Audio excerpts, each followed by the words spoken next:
And railroad enthusiasts showed their miniature craft to the public today.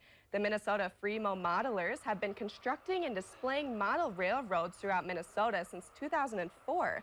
The group showed their module at the depot earlier today.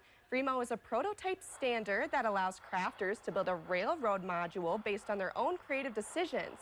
Minnesota Fremo modeler member Ted Meslinski says the process of creating the layout is collaborative, starting with the Fremo members in the area bringing their own tables and ideas.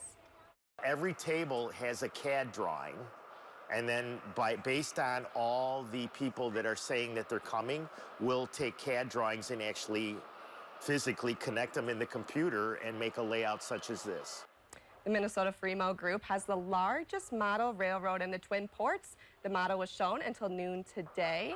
And we got those small trains, those small railroads, but Alexis, we've got some big sports scores, some big sports games. Absolutely. Week 2 of the NFL continued today. I've got